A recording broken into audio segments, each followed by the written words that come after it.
ലേവ്യർ അധ്യായം 1. ദഹനബലി. കർത്താവ് മോശയെ വിളിച്ച് സമാഗമ കൂടാരത്തിൽ നിന്നു പറഞ്ഞു, ഇസ്രായേൽ ജനത്തോട് പറയുക, നിങ്ങളിൽ ആരെങ്കിലും കർത്താവിന് ബലിയർപ്പിക്കാൻ വരുമ്പോൾ കാലിക്കൂട്ടത്തിൽ നിന്നോ ആട്ടിൻകൂട്ടത്തിൽ നിന്നോ ബലിമൃഗത്തെ കൊണ്ടുവരണം. ദഹനബലിക്കുള്ള മൃഗം കാലിക്കൂട്ടത്തിൽ നിന്നാണെങ്കിൽ ഊനമറ്റ ഒരു കാളയെ സമർപ്പിക്കട്ടെ. കർത്താവിന് സ്വീകാര്യമാകാൻ അതിനെ സമാഗമ കൂടാരത്തിൻ്റെ വാതിക്കൽ സമർപ്പിക്കട്ടെ. അവൻ ബലിമൃഗത്തിൻ്റെ തലയിൽ കൈകൾ വയ്ക്കണം. അത് അവൻ്റെ പാപങ്ങളുടെ പരിഹാരത്തിനായി സ്വീകരിക്കപ്പെടും. അവൻ കർത്താവിൻ്റെ മുൻപിൽ വെച്ച കാളക്കുട്ടിയെ കൊല്ലണം. അഹ്റോൻ്റെ പുത്രന്മാരായ പുരോഹിതന്മാർ അതിൻ്റെ രക്തമെടുത്ത സമാഗമ കൂടാരത്തിൻ്റെ വാതിൽക്കലുള്ള ബലിപീഠത്തിന് ചുറ്റും തളിക്കണം. അതിനുശേഷം ബലിമൃഗത്തെ തോലുരിഞ്ഞ കഷ്ണങ്ങളായി മുറിക്കണം. പുരോഹിതരായ അഹ്റോൻ്റെ പുത്രന്മാർ ബലിപീഠത്തിൽ തീ കൂട്ടി അതിനു മുകളിൽ വിറക് അടുക്കണം.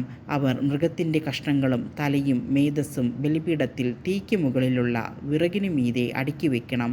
എന്നാൽ അതിൻ്റെ അന്തർഭാഗങ്ങളും കാലുകളും വെള്ളത്തിൽ കഴുകണം. പുരോഹിതൻ എല്ലാം ദഹനബലിയായി കർത്താവിന് പ്രീതികരമായ സൗരഭ്യമായി ബലിപീഠത്തിലെ അഗ്നിയിൽ ദഹിപ്പിക്കണം. ദഹനബലിക്കായുള്ള കാഴ്ചമൃഗം ചെമ്മരിയാടോ കോലാടോ ആണെങ്കിൽ അത് ഊനമറ്റ മുട്ടാടായിരിക്കണം. ബലിപീഠത്തിന് വടക്കുവശത്ത് കർത്താവിൻ്റെ സന്നിധിയിൽ വെച്ച് അതിനെ കൊല്ലണം. അതിൻ്റെ രക്തം അഹ്റോൻ്റെ പുത്രന്മാരായ പുരോഹിതന്മാർ ബലിപീഠത്തിന് ചുറ്റും തളിക്കണം. അതിനെ തലയും മേധസ്സും ഉൾപ്പെടെ കഷ്ണങ്ങളായി മുറിക്കണം. പുരോഹിതന്മാർ അവ ബലിപീഠത്തിൽ തീയ്ക്ക് മുകളിലുള്ള വിറകിന്മേൽ അടുക്കി വയ്ക്കണം. എന്നാൽ അതിൻ്റെ അന്തർഭാഗങ്ങളും കാലുകളും വെള്ളം കൊണ്ട് കഴുകണം. പുരോഹിതൻ അത് മുഴുവൻ ബലിപീഠത്തിൽ വെച്ച് ദഹിപ്പിക്കണം. അതൊരു ദഹനബലിയാണ്, അഗ്നിയിലുള്ള ബലിയും കർത്താവിന് പ്രീതികരമായ സൗരഭ്യവും. ദഹനബലിയായി പക്ഷിയെയാണർപ്പിക്കുന്നതെങ്കിൽ അത് ചെങ്ങാലിയോ പ്രാവിൻകുഞ്ഞോ ആയിരിക്കണം. പുരോഹിതൻ അതിനെ ബലിപീഠത്തിൽ കൊണ്ടുവന്ന കഴുത്ത് പിരിച്ച് മുറിച്ച് ബലിപീഠത്തിൽ വെച്ച് ദഹിപ്പിക്കണം. രക്തം ബലിപീഠത്തിൻ്റെ പാർശ്വത്തിൽ ഒഴുക്കിക്കളയണം. അതിൻ്റെ ആമാശയവും തൂവലുകളും ബലിപീഠത്തിന് കിഴക്ക് വശത്ത് ചാരം ശേഖരിക്കുന്ന സ്ഥലത്തിടണം.